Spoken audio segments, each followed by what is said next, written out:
유다 나라죠. 이스라엘은 솔로몬 왕 때 나라가 갈라졌습니다. 북이스라엘과 남유다라고 하죠. 약 지금부터 2600년 전 남유다는 여호야김 왕이 통치를 하고 있었습니다. 그런데 이 왕으로부터 시작해서 그 유정자들이죠. 그들은 하나님의 말씀을 무시하고 하나님을 멀리하고 우상을 섬기며 영적인 타락의 길을 갔던 거죠. 그들의 조상들이 걸어갔던 그 죄악의 길이 타락의 길이죠. 그들이 겪었던 그 과정을 똑같이 가고 있었던 겁니다. 그때 바벨론 왕 느부갓네살이 많은 군인을 데리고 예루살렘을 침략하게 되었고 예루살렘 성이 포위를 당했던 겁니다. 결국 남유다는 바벨론 군대의 손에 넘어가고 말았었는데 다니엘이 BC 605년 예수님 오시기 전 기원전이죠. 605년 바벨론 왕 느부갓네살에 의해서 포로로 잡혀갔던 때였습니다. 그런데 이 전쟁에서 승리했던 바벨론 느부갓네살 왕은 악행을 저지른 거죠. 유대인들이 아주 귀하게 여기고 신성시하는 성전에 들어가서 성전 기물을 가져다가 그들의 신전 보물 창고에 갖다 두게 된 거죠. 그래서 오늘 다니엘 1장 2절에 보면은 주께서 유다 왕 여호야김과 하나님의 정그릇 얼마를 그의 손에 넘기심에 그가 그것을 가지고 신할 땅 자기 신들의 신전에 가져다가 그 신들의 보물 창고에 두었더라 말합니다. 그런데 여기서 우리가 주목할 수밖에 없는 것이 있는데 주께서 유다 왕 여호야김과 하나님 정그릇 얼마를 그의 손에 넣겼었다는 거죠. 이 주님은 여호와를 가리키죠. 여호야김 왕은 11년 동안 통치를 했는데 그 기간 내내 여호와 앞에서 악을 행했던 거죠. 말씀대로 살았다, 또 순종했다, 하나님을 기쁘시게 했다, 그런 일이 없고 11년 통치하면서 그저 악만 행한 거죠. 말씀 불순종하고 하나님의 뜻을 거역하는 악을 행하게 되었던 것을 알 수가 있습니다. 그러므로 여호와께서 바벨론 군대를 보내어 유다를 멸하려는 작정을 실행하신 것이죠. 다시 말하면 바벨론을 징계의 도구로 사용했던 겁니다. 그렇지만은 이 바벨론 왕은 해서는 안 될 하나님의 성전에 들어가서 기물을 가져다가 자기들이 섬기는 이방 신전 옆에 있는 보물 창고에 그 성전 기물을 가져갔던 겁니다. 그리고 느부갓네살 왕은 3절과 4절 보면은 그의 황관장 신나라고 보면 되겠죠. 명령을 하는데 3절 보면은 왕이 황관장 아스보나스에게 말하여 이스라엘 자손 중에서 왕족과 귀족 몇 사람을 어떻게 합니까? 4절 같이 읽어봅시다. 곧 흠이 없고 용모가 아름다우며 모든 지혜를 통찰하며 지식에 통달하며 학문에 익숙하여 왕궁에 설만한 소녀를 데려오게 하였고 그들에게 갈대아 사람의 학문과 언어를 가르치게 하였고 라고 말합니다. 유대 나라의 왕족과 귀족 가운데 육체적인 상처나 흠이 없는 자들, 외모상으로 보기에 좋은 뿐만 아니라 호감을 주는 준수한 자들을 택하라는 거죠. 그리고 온갖 지혜로 현명하며 지식이 충만하고 학문을 깨우치는 분별력이 타고난 자들을 가리키는 거죠. 이들을 잡아오라는 거죠. 데리고 오라는 말은 잡아오라는 거죠. 그럼 왜 바벨론 왕이 이들을 잡아오라고 했는가? 왜 잡아갔는가? 그것은 효과적인 식민지 통치를 위한 수단으로 사용하기 위함이었던 거죠. 그래서 유다 나라를 동화 정책으로 바벨론화 시키려는 의도였던 거죠. 그래서 유다 나라를 바벨론처럼 만들려고 했던 겁니다. 또한 그들을 회유하여 바벨론 국정에 참여시키는 목적도 두었던 겁니다. 그래서 여기서 뽑힌 사람들 중에 특별히 오늘 드러난 사람들이 다니엘과 그의 세 친구였던 겁니다. 그래서 이 느부갓네살은 그 목적을 달성하기 위해서 바벨론의 정신 문화를 교육시키게 한 거죠. 그래서 이 바벨론 왕은 어려서부터 하나님을 믿는 신앙 교육을 잘 받았던 자들이죠. 그런데 이 포로로 잡혀온 이들을 세뇌시키기 위해서 우상을 섬기는 바벨론 문화를 그들에게 교육하게 했던 거죠. 우상 섬길 수 있도록 교육을 시키는 거죠. 여러분, 교육이 무서운 거죠. 이북에는 어렸을 때부터 공산주의 교육을 받기 때문에 그들은 사상은 잘 바뀌질 않아요. 그래서 어렸을 때부터 신앙 교육을 받은 이들을 이방 신앙을 가지도록, 이방 문화를 가지도록 교육시켰던 겁니다. 그리고 두 번째 바벨론 왕이 한 것이 창시 계명을 통해서 그들을 바꿔놓으려고 했던 거죠. 환관장은 모두 하나님의 성호가, 하나님의 거룩한 이름이 포함된 이들의 이름을 바벨론식 이름으로 바꾸는 거죠. 창시 계명을 통해서 하나님을 믿는 신앙을 말살시키려고 했던 것을 알 수가 있습니다. 어떻게 보면 하나님께 도전하는 행위가 되는 거죠. 그래서 시브리인들의 문화와 민족성을 말살시키기 위한 의도에서 행해지던 동화 정책의 일환으로서 창시 계명 이름을 바꾸게 했던 거죠. 그래서 오늘 6절에 보면요, 그들 가운데는 유다 자손 곧 다니엘과 하나야와 미사엘과 아사라가 있었더니 7절에 환관장이 그들의 이름을 고쳐 다니엘을 베드사살이라 하고 하나야는 사드락이라 하고 미사엘은 메삭이라 하고 아사라는 아베네고라 하였더라고 말씀합니다. 그래서 다니엘과 그 세 친구 이름을 갈대아 신들을 상징하는 이름으로 개명한 거죠. 하나님의 거룩한 이름과 상관된 이름을 싹 바꾸어가지고 바로 바벨론 그들이 섬기는 신에 관여 있는 이름으로 바꿨던 겁니다. 이름에는 특별한 의미가 있지 않습니까? 우리도 자녀들로 낳게 되고 자녀들에게 좋은 이름을 주려고 하죠. 뜻이 있고 뜻이 깊은 이름을 주려고 하지 않습니까? 그래서 우리 부모님들이 자녀들에게 주는 이름은 큰 의미가 있습니다. 아주 성경적이죠, 쉽게 말하면. 그런데 그 이름을 싹 바꾼 거죠. 다니엘이라는 뜻은요, 하나님은 나의 심판자라는 뜻인데 베드사살, 베엘이 그의 생명을 보호할 것이다. 이 베엘은 그들이 섬기는 주신이죠. 이방신의 이름입니다. 이방신이 보호할 것이다. 생명을 보호한다는 그 이름을 바꿔버린 거죠.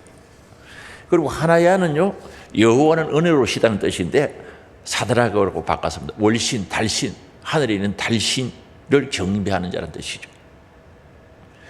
미사일은 누가 하나님과 같으냐는 뜻인데 메삭이라고 바꿨어요. 포도주의 여신에게 몸 바친 자, 포도주 여신에게 몸을 바친 자라는 이름을 바꿔버렸어요. 아사라는 여호와께서 도우시다는 뜻인데 아베노고라고 바꿨는데 나부 주신 마루둑의 아들, 다시 말하면 주신의 아들 이름으로 바꿔버린 거예요. 그 주신의 종, 아들의 종이란 뜻이죠. 그래서 하나님과의 연관 있는 이름을 싹 바꿔서 이방 신들의 이름, 신들과 연관 있는 이름을 바꾼 거죠. 그 이름은 계속 부르지 않습니까? 계속 부르기 때문에 그들의 하나님을 향한 신앙 사상을 소멸시키기 위해서 한 방법으로 사용했던 거죠. 그리고 바벨론의 음식으로 통해서 그들의 생각을 바꾸려고 했던 겁니다. 교육과 계명으로 사람을 바꾸는 세뇌 교육을 강화했죠. 또 거기에다가 정신의 바탕인 체질을 바꾸기 위하여 음식들, 아주 음식이 중요합니다. 그래서 그들에게 술류가 육류로 이루어지는 바벨론 식단으로 바꾸어서 그걸 먹게 했던 것을 알 수가 있습니다. 오늘 우리는 음식요, 무슨 음식을 먹느냐에 따라서 그 사람의 생각과 체질이 달라진다는 사실을 알아야 돼요. 특히 육류, 고기는요, 우상 숭배에 서인 제물인 경우가 허다했던 거죠. 그래서 오늘 5절에 보면 이렇게 말합니다. 또 왕이 지정하여 그들에게 왕의 음식과 왕이 지정하여 음식을 준 거예요. 이거 주라고 지정했다는 거죠, 왕이. 그 음식과 그가 마시는 포도주에서 날마다 쓸 것을 주어 3년을 기르게 하였으니 그 후에 그들은 왕 앞에 서게 될 것이다 하는 거죠. 음식을 지정해 육류, 고기와 포도주를 먹게 했던 거죠. 바벨론 왕은요, 히브리 청년들에게, 포로로 잡혀왔던 이 히브리 청년들에게 믿음을 포기하라고 강요하고 우상 숭배하도록 강요하지는 않았지만 이 일이 서서히 이루어지도록 그들에게 우상 숭배의 의미를 가진 이름을 바꿔주고 그 이름을 부르게 하고 날마다 우상 숭배 풍습을 가까이 접촉하게 함으로써 이교 예배, 이방 예배의 유혹적인 의식에 감화를 받도록 유도를 했던 것을 알 수가 있습니다. 그리고 바벨론 음식을 먹으면서 그들로 하여금 민족의 신앙을 버리고 하나님을 믿는 신앙을 버리고 바벨론 사람의 예배에 연합시키고자 했던 것이 바로 바벨론 왕 느부갓네살의 생각이었던 거죠. 다방면으로 이들의 사상과 신앙과 생각을 바꾸어서 바벨론화시키려고 했던 것을 알 수가 있습니다. 그런데 다니엘은 이 사실을 알았거든요. 다니엘은 느부갓네살 왕이 하고자 하는 의도를, 뜻을 알았단 말입니다. 그래서 그대로 따라갈 수가 없는 겁니다. 그것은 따라갈 수가 없는 것은 그건 하나님 버리고 하나님의 말씀을 버리는 행위와 같은 거죠. 그래서 절대 그 일을 따를 수가 없기 때문에 다니엘은 뜻을 정했다고 말씀합니다. 그래서 오늘 8절이죠. 우리 같이 읽어보시겠습니다. 다니엘은 뜻을 정하여 왕의 음식과 그가 마시는 포도주로 자기를 더럽히지 아니하리라 하고 자기를 더럽히지 아니하도록 환관장에게 구하니. 여기 보면은 다니엘은 뜻을 정하여라고. 여기 뜻을 정했다는 뜻은요, 문자적인 의미는 그의 마음을 가리켜, 마음을 정했다는 뜻이죠. 뜻을 정했다, 마음을 정했다, 그 뜻이죠. 그래서 히브리인들의 마음은요, 전인격의 좌소인 것을 알아요. 마음이라는 것은 그들은 굉장히 중요하게 생각하는데 전인격의 좌소라는 거죠. 지정의가 있는 마음의 전인격의 좌소를 알고 있었던 거죠. 그래서 마음은 사람의 전 존재를 가리키고 전 삶의 축이 되는 부분으로서 감정과 의지를 주관하는 곳으로 그들은 알고 있고, 그뿐만 아니라 그의 행동과 삶의 태도까지 결정하는 인격의 가장 깊은 좌소로 그들은 알고 있었던 거죠. 그래서 마음은 굉장히 중요하다는 거죠. 그래서 바로 하나님의 뜻 가운데 마음으로 결정했다는 거죠. 그리고 이어서 더럽히지 아니하리라 그 말합니다. 여기 더럽힌다는 것은 하나님의 말씀을 불순종하고 하나님 원하지 않는 일을 함으로 말미암아 더럽힌다는 뜻을 가지고 있는데, 여기 더럽히다는 말의 뜻은요, 신성모독적인 죄를 의미하는 거죠. 내가 뜻을 정해서 하나님 앞에 신성모독에 해당하는 이런 죄들을 짓지 않겠다는 결정을 하게 된 거죠. 그래서 다니엘과 세 친구는 그들의 전 인격을 다해서 하나님께만 전적으로 신뢰하고 믿고 순종하기로 결단했다라는 말씀이죠. 참 중요하지 않습니까? 자동차는 핸들로 차를 움직일 수가 있습니다. 왼쪽으로 돌리면 왼쪽으로 가죠. 비행기는 조종관으로 가능합니다. 배는 키로 방향이 결정되는 거죠. 우리 인생의 방향은요, 내 의지로 결정되어진다는 사실을 알아야 돼요. 오늘도요, 교회에 오기로 딱 마음 먹고 의지로 딱 결정되어지게 돼 있다는 거죠. 나는 오늘 어떤 일이 있어도 교회에 가야겠다는 의지가 있으면 교회에 오는 거예요. 늦어도 오고요, 어떤 전 온단 말입니다. 그래서 우리는 의지가 굉장히 중요하죠. 그럼 다니엘의 의지는 하나님을 믿는 믿음 안에서 하나님의 말씀으로 생각이 만들어졌던 거죠. 그 생각이 그의 의지가 된 거죠. 오늘 우리는요, 의지를 가지고 세상의 지식이나 세상의 잘못된 경험을 통해서 만들어진 의지는 가치가 없지요. 정말 하나님을 믿는 믿음 안에서 하나님의 말씀으로 만들어진 생각에 의한 그 의지가 되어져야 된다는 거죠. 다니엘이 뜻을 정했다는 것은 말씀 안에서 뜻을 정하게 된 거죠. 오늘 우리 인생은 크고 작은 결정에 의해 이루어지는 거죠. 배우자를 선택하는 것도 결정에 의해서 이루어지는 거예요. 직업을 선택하는 것도, 신앙의 모두가 의지에 선택되어진다는 거죠. 우리가 여행을 떠날 때 목적지를 두고 떠나지 않습니까? 그럼 목적지를 두고 여행을 떠나게 되듯이 인생도 그렇게 살기로 선택할 때 이미 그 결과가 결정된다고 볼 수가 있는 거죠. 신앙생활도 마찬가지입니다. 내가 이렇게 살겠다고 의지가 딱 결정되면 그 결과는, 그 열매는 그렇게 나타나게 되어 있다는 거죠. 다니엘은 어떻게 살아야 할지에 대하여 먼저 뜻을 정했던 거죠. 다니엘의 그 현실은 뭡니까? 바벨론으로 포로 잡혀와 있는 거죠. 포로 신분입니다. 그러나 정신만큼은, 신앙만큼은 포로가 되기 싫었던 거죠. 바벨론을 포로로 살기 싫었던 거죠. 그걸 되기를 거절했던 겁니다. 그래서 그 첫 번째 방법이 바로 바벨론 음식을 거절하고 하나님께서 원하시는 음식을 먹기로 결정했던 거죠. 선택했다는 거죠. 사람은 음식에 의해 몸은 물론 마음까지도 지배를 당하는 사실을 깨달아야 되죠. 또 그는 알고 있었겠죠. 여러분, 음식을 무엇을 먹냐에 따라서 내 몸은 물론 마음까지도 때로는 지배를 당한다는 거죠. 그럼 다니엘의 세 친구죠. 다니엘과 그 세 친구는 이런 태도는 어디서 왔는가? 정말 이렇게 뜻을 정할 수 있는 이런 신앙의 자세, 태도는 어디서 나왔는가? 그들은 신앙의 정체성을 지키기로 했던 거죠. 다시 말하면 신앙인으로서 그들의 정체성을 끝까지 지키기로 결정을 했던 거죠. 이 정체성이 중요하지 않습니까? 나는 누구인가를 알고 있었다는 거죠. 여러분 누굽니까? 하나님 앞에 누구냐고요? 정체성이 분명해야 된다는 거죠. 바벨론으로 포로로 잡혀와도 나는 하나님의 백성이다. 확고한 신앙이 있었던 거죠. 정말 포로의 신분에 대해서 자유는 없지만 그러나 나는 하나님의 백성, 하나님의 자녀다라는 확실한 믿음이 있었단 말입니다. 그의 환경이 바뀌고 모든 여건이 바뀌어도 나는 하나님을 경외하는 하나님의 사람이면 분명히 했던 거죠. 이거 얼마나 중요합니다. 그래서 다니엘은 여호와 하나님을 섬기고 그의 율법을 존중하며 어디에서든 여호와의 백성으로 살아야 한다는 투철한 사명감이 있었다는 거죠. 그러므로 바벨론 왕이 내어주는 진수성찬이죠.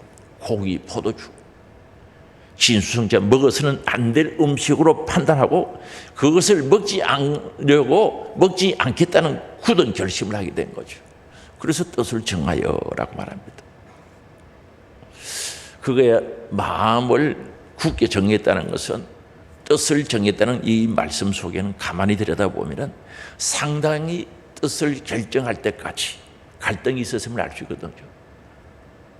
뭐 쉬운 문제 같으면 뭐 뜻을 정하고 그렇게 어렵게 결정할 필요가 어디 있겠습니까? 그냥 따라가면 되는데 이르기까지 상당한 갈등이 있었던 거죠. 상당히 갈등이 있었다는 거죠.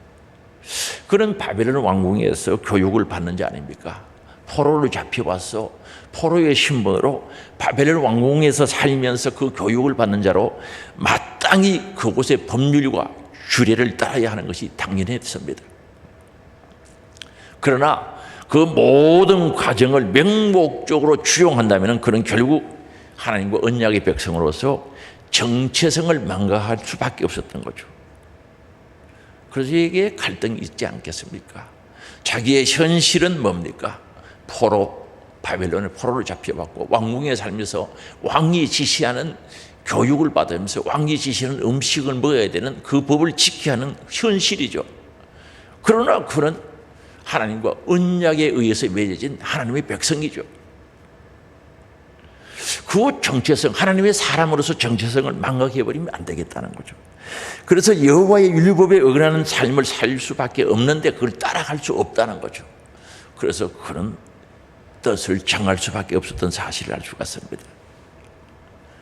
그래서 다니엘은 먼저 자신의 뜻을 굳게 정했던 거죠. 하나님의 백성으로서 정체성을 훼손하는 일, 여호와의 율법을 거스리는 일은 하지 않기로 다짐한 거죠.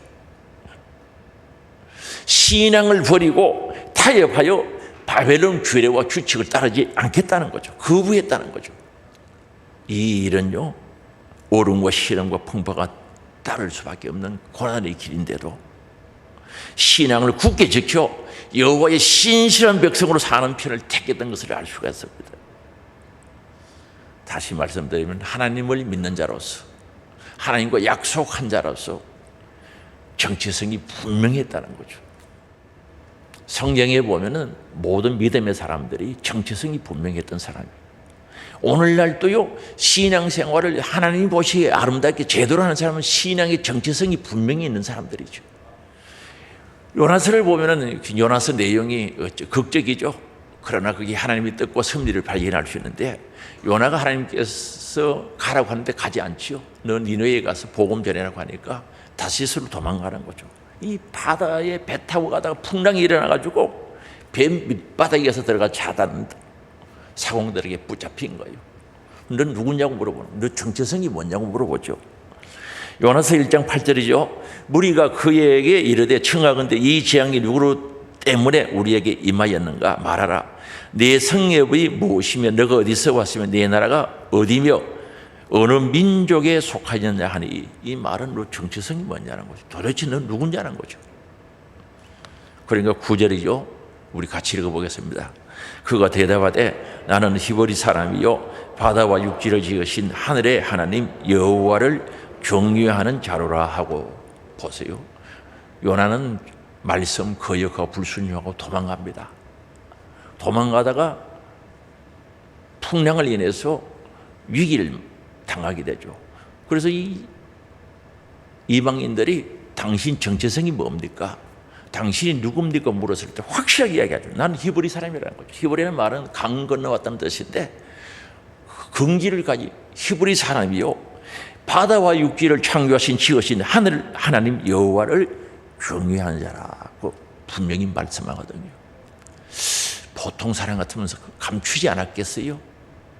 숨기지 않았겠습니까? 그러나 요나는 죄 짓고 도망가는 중에서도 그의 정체성이 확실했다는 거죠.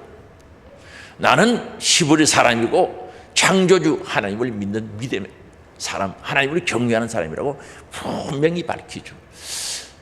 이것 때문에 물고기 배 속에 들어갔다가 다시 나와서 사명 감당하지 않았나 싶은 생각이 듭니다. 오늘 우리 잘못된 어긋난 길을 가더라도 정체성이 분명한 사람은 돌아올 수가 있는 거예요. 우리가 하나님의 말씀을 순간적으로 벗어난다 할지라도 내가 누군지 확실히 아는 정체성이 분명한 사람은 말씀 듣든지 어떤 계기를 통해서 제자리 돌아오는 거죠.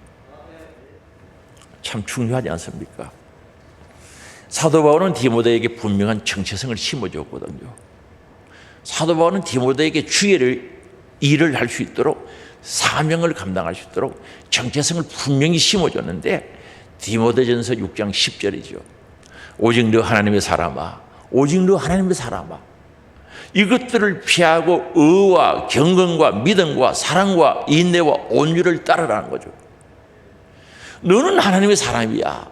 그러기 때문에 이런 것들을 피하라는 거죠. 하나님 싫어하는 것들을 피하고 의와 올바름과 경건과 믿음과 사랑과 인내와 온유를 따라가라는 거죠. 확실히 정체성을 심어준 것 아니겠습니까? 너 하나님의 사람아. 우리 하나님 사람들 맞죠? 옆에 분들에게 하나님의 사람아 한번 불러봐요. 맞다 그러는 거예요. 맞대요? 아니라고요? 오늘 우리는 정체성이 분명해야 돼요. 그거 묻는데 무슨 생각할 여지가 있습니까? 바로 나와야죠. 에스더도 보세요. 나라가 위기에, 히브리인들이 위기에 처하게 된 거죠. 나는 죽으리라고 왕 앞에 나가는 거죠. 그는 정체성이, 히브리인으로서 정체성이 분명했기 때문에 그들은 왕 앞에 죽으면 죽으리라고 나가는 거죠. 오늘 우리 그리스도인들은, 기독교인들은 정체성이 분명해야 됩니다. 여러분이 정체성이 있어야 된다는 거죠. 분명해야 된다는 거죠. 하나님의 사람으로서 살아가야 된다는 거죠. 그리고 하늘소망교회 성도들은요, 하늘소망교회 교인들은 하늘소망의 교인으로서 정체성이 분명히 있어야 된다는 거죠. 이거 뒤에 가면은요, 2단 있죠. 구원파. 거기 가면요, 교회 다니던 사람이 아마도 제가 회화를 보진 않아도 90% 훨씬 넘을 겁니다. 교회 다니던 사람들이 이단에 빠져 있는 거죠. 그들이 왜 거기 갑니까? 정체성이 없거든요. 정체성이. 자기가 교회 다니던 누군지를 몰라. 정체성을 몰라요. 자기가 어디에 소속되어 있는 교인인 줄 몰라. 그러니 이단들이 오라고 한다고 거기 가는 거예요. 정체성이 분명한 사람, 시벌의 인들이 어떤 유혹에 넘어가겠습니까? 나는 시벌 1인이다. 창조주 하나님을 경외하는 사람이다. 확실한 정체성이 있는데 어떻게 유혹당하겠습니까? 세상과 타협하겠습니까? 불의와 타협하겠습니까? 오늘 우리는 어떤 상황, 조건 속에서도 나는 그리스도인답게 확실한 정체성을 가져야 된다는 거죠. 여러분, 하늘 소망교회 교인으로서 정체성을 가지기를 원합니다. 이게 있어야죠. 누가 뭐래도 어떤 사람이 뭐라고 한들 나는 그리스도인이라는 정체성을 가져야 돼. 하나님의 자녀라는 정체성이 있어야죠. 그리고 그는 성결한 삶을 살기로 했죠. 우리는 거룩해야 돼요. 성결해야 되거든요. 우리 성령을 모신 성령의 전이라 그랬습니다. 성령님은 거룩하기 때문에 너도 거룩하라 그랬어요. 우린 성결한 삶을 살아야 됩니다. 그래서 왕의 음식과 그가 마시는 포도주로 자기를 더럽히지 아니하리라 하고 오늘 8절이죠. 왕이 주는 음식 고기 종류죠. 마시는 포도주로 그거 먹으면 자기 더러워진다는 거죠. 그런데 오늘 본문의 내용을 보면은 이들에게 주어졌던 왕의 음식들은 율법의 음식 규례에 어긋나는 것들, 율법에서 원하지 않는 음식들인 것을 알 수가 있는데, 율법에서 원하지 않는 음식, 먹지 말라고 하는 음식들이 한 3종류가 있는데, 신명기 12장 23절에서 24절에 보면요, 피가 있는 음식은 못 먹게 하는 거죠. 그래서 이 짐승을 잡을 때 피를 뿌리기도 하고 해서 피가 있는 음식은 못 먹게 합니다. 그래서 23절이죠. 다만 크게 상가서 그 피는 먹지 말라. 피는 그 생명인즉 너가 그 생명을 고기와 함께 먹지 못하리니 너는 그것을 먹지 말고 물같이 땅에 쏟아라는 거죠. 잡을 때 피를 뿌리고 또는 피가 있는 음식은 못 먹겠습니다. 그리고 레위기 11장 10절에서 12절에 보면 부정한 동물은 못 먹는 거죠. 짐승도요, 소는 가능하지만 돼지 종류는 못 먹죠. 생선도요, 피는 없는 고기를 못 먹게 했어요. 부정한 동물을 먹지 말라 그랬어요. 그리고 호세아 9장 3절과 고린도전서 10장 27절에서 29절에 보면 우상 앞에 바쳐졌던 음식은 못 먹게 했던 거죠. 우상에게 드려졌던 음식은 먹지 말라 그랬어요. 하나님의 말씀이 율법에는 그런 것들을 먹지 못하도록 하셨던 것을 알 수가 있습니다. 그런데 우리 사람들에게, 인간들에게 가장 기본 욕구가 뭡니까? 식욕이거든요. 먹는 문제란 말입니다. 그 음식을 해보면 먹는 전력이 얼마나 그렇게 큰지 우리 알 수 있지 않습니까? 전에 말씀드렸는데 제가 금식하면서요, 성경을 읽는데 내 얘기를 읽으니까 제사를 하나님께 드리면서 짐승 잡았다는 이야기를 들으니까 고기가 먹고 싶어가지고 입 천장에서 물이 쫙 쏟아진 수도 꼭지가 있는 줄 알았어요. 여기 입 천장에 이거 무슨 물이 나올 게 있습니까? 이 먹고 싶은 생각이 드니까 물이 막 입에 막 고일 정도 내려오더라니까요. 사랑하는 성도 여러분, 우리 먹지 못하면요 행복하지 못하거든요. 이 음식 가려서 먹는 분들을 보면 너무 힘들어요. 먹고 싶었어. 그렇죠? 당뇨 같은 게 있어가지고 음식 가리는 분들 보면은 먹고 싶은데 못 먹는 거예요. 아주 힘들어 보여요. 혈기 왕성한 청년의 때거든요. 식욕을 절제하기는 쉽지 않죠. 그러나 그들은 우리 인간의 가장 기본적인 욕구, 식욕도 마다 그거 초월해가지고 성결한 삶을 살기로 결정했던 것을 알 수가 있습니다. 그들은 뜻을 정하고 성결한 삶을 살기로 했다는 거죠. 하나님은 깨끗한 자를 쓰시거든요. 성결한 자를 불러서 쓰시는 겁니다. 디모데후서 2장 21절에 보면 집에 그릇이 많이 있다는 거죠. 여러 종류의 그릇이 있는데 금그릇도 남그릇도 여러 종류의 그릇인데 어떤 그릇을 씁니까? 금그릇이라고 서는 게 아니라 깨끗한 그릇을 선다 그랬어요. 하기가 지저분하면 어떻게 서겠습니까? 그래서 오늘 우리는 성결해요. 그래서 이 다니엘과 다니엘의 세 친구, 다니엘과 그의 친구들은요 성결한 삶을 살기로 결심했던 거죠. 뜻을 정했다는 것을 알 수가 있습니다. 그리고 그들은 기도하기로 했던 겁니다. 뜻을 정하고 하나님의 사람으로 살아가는 데 있어서 우리의 인간의 의지로, 인간의 힘으로는 한계가 있다는 것을 느낄 때 한두 번 아닙니다. 저도 말씀대로 살고 싶고요, 하나님 기쁘시게 해드리고 싶은 삶을 사는데 정말 사람의 힘으로는 한계를 느낄 때가 너무 많습니다. 오늘 우리 하나님 말씀 순종하는 내 자신을 이기는 능력, 원수를 사랑하고 위해서 기도할 수 있는 그런 능력들, 우리 밥 먹는 힘으로는 부족하다는 것을 늘 느끼며 살아가지 않습니까? 그래서 우리는 하나님의 능력이 필요하죠. 원수를 사랑할 수 있는 능력, 그들을 위해서 기도할 수 있는 능력, 기도의 능력. 잠언서에 보면요, 사람이 능력 중에 가장 큰 능력은 자기를 이기는 능력이죠. 이 능력이 필요한데 어디서 옵니까? 다니엘과 그 세 친구들은 애절하게 간절하게 기도해서 하나님으로부터 능력을 공급받았던 겁니다. 주여 능력 주옵소서. 그리하여 뜻을 정한 대로 살기를 원합니다.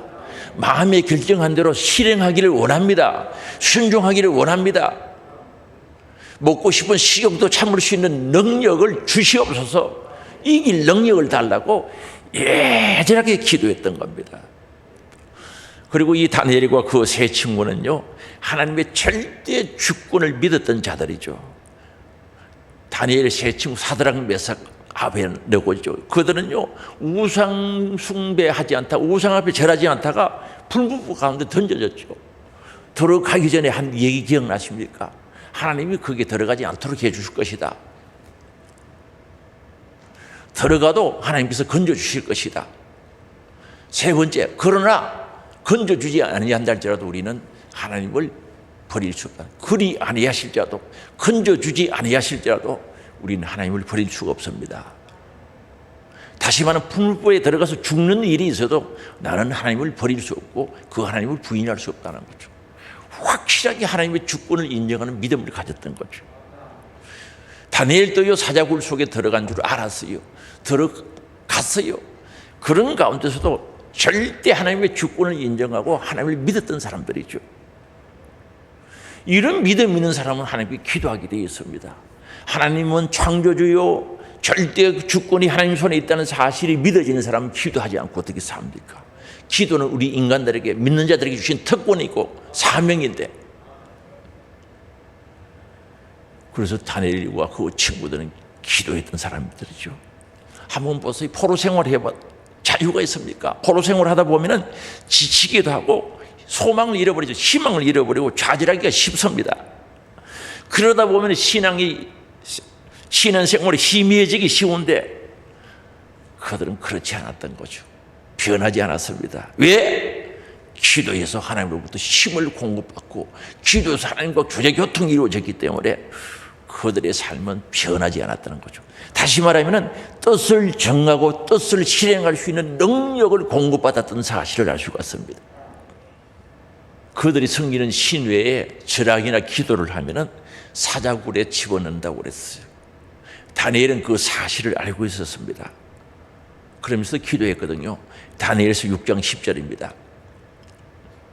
우리 같이 한번 읽어보겠는데, 이게 같이 읽어보겠습니다. 다니엘이 이 조서에 왕위의 도장이 찍힌 것을 알고도 자기 집에 돌아가서 입방에 올라가 예루살렘으로 향한 창문을 열고 전에 하던 대로 하루 3번씩 무릎을 꿇고 기도하며 그의 하나님께 감사하였더라는 거죠. 그들이 섬기는 신 외에 경배하기나 기도하기나 하면은 사자굴에 넣는다는 왕위의 도장이 조서에 쿡 찍힌 것을 알고도 다니엘은 자기 집에 들어가서 입방, 전에 번제는 다락방이죠. 2층 방에 올라가 예루살렘을 향한 창문을 열어놓고 전에 하던 대로 하루 3번씩 무릎을 꿇고 기도했다는 거죠. 30일만 피하면 되거든요. 30일 동안 하는 자를 잡도록 그렇게 했는데 30일만 기도를 쉬었다가 하면 괜찮았고 문을 닫아놓고 하면 괜찮았는데 다니엘은 그렇게 하지 않았어요. 전에 하던 그대로 기도했던 거죠. 잡혀가도 사자굴 속에 들어가도 살아계신 하나님의 주권을 확실히 인정하기 때문에 기도를 쉴 수가 없었던 거죠. 쉬지 않고 기도했던 겁니다. 그뿐입니까? 그의 하나님께 감사했다는 거죠. 아니 포로로 잡혀와서 그런 형편에 있는데 무슨 감사가 나오겠습니까? 그러나 살아계신 하나님께 감사했단 말입니다. 기도를 쉬지 않았던 거죠. 다니엘만 그렇게 했겠습니까? 그의 세 친구도 마찬가지죠.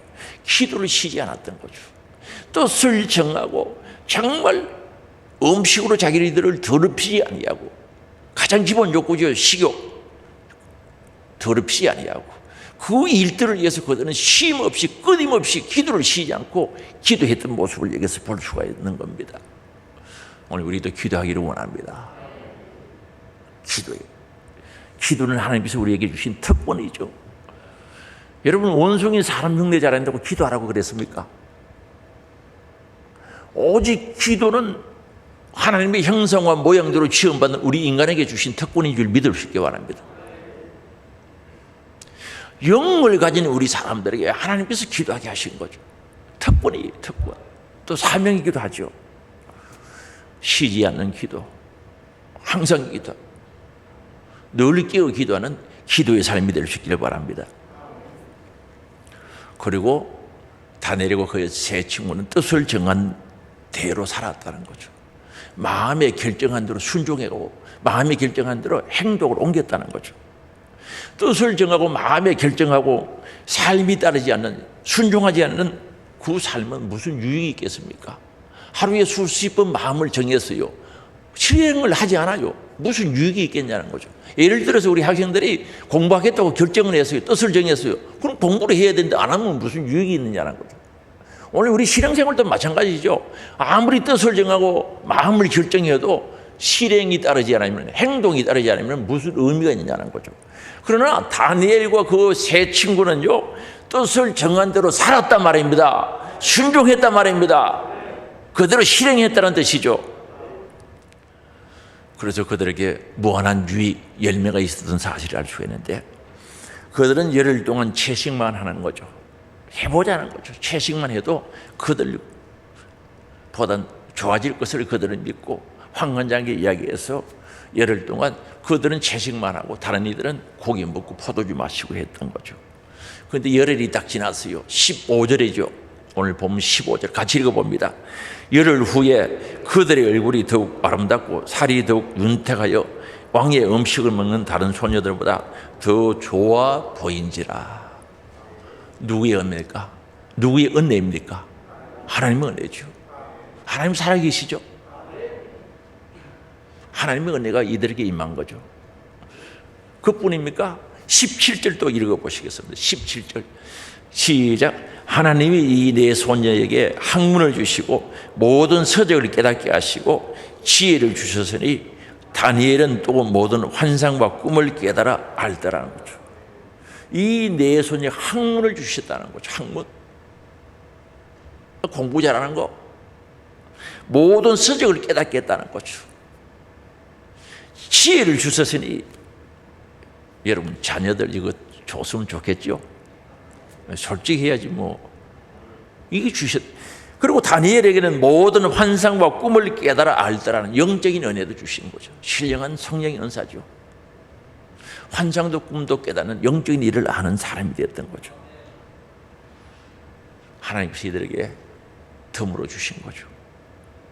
그리고 20절에 보니까요, 왕이 그들에게 모든 일을 묻는 중에 그 지혜와 총명이 온 나라 박수와 무당들을 가르쳐 박수, 술객보다 10배나 나은 줄 아니라는 거죠. 다니엘과 그 세 친구는 이들보다는 10배나 뛰어난 자들이 되었던 것을 알 수가 있습니다. 다니엘 그 세 친구들은 사드락, 메삭과 아베느고죠.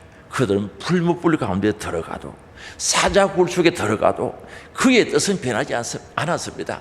그들이 뜻을 정한 것이 바뀌지 않았다는 거죠. 변하지 않았던 거죠.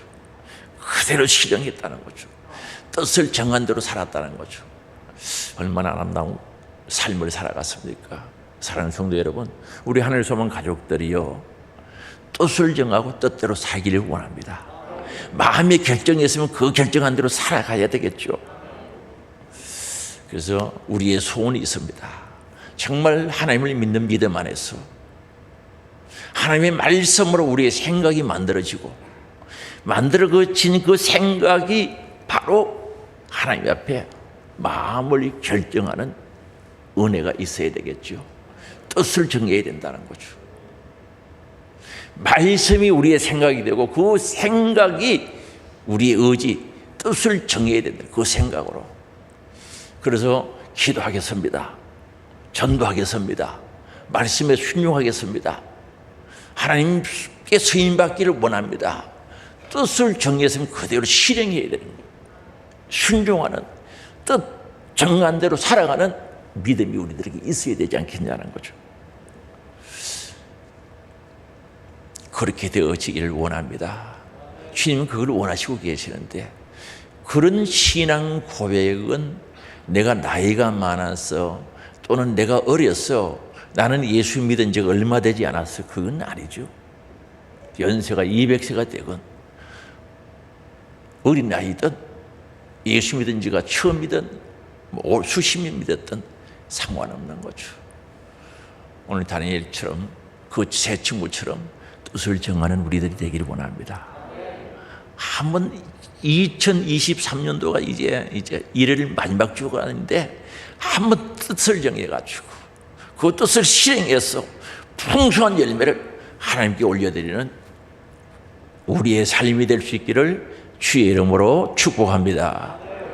우리 다 같이 주여 한번 부르고 통성으로 회개하고 결단하고 뜻을 정하고 능력을 구해서 실행되어지는 역사가 있기를 원합니다. 주여 한번 부르고 같이 기도하겠습니다. 주여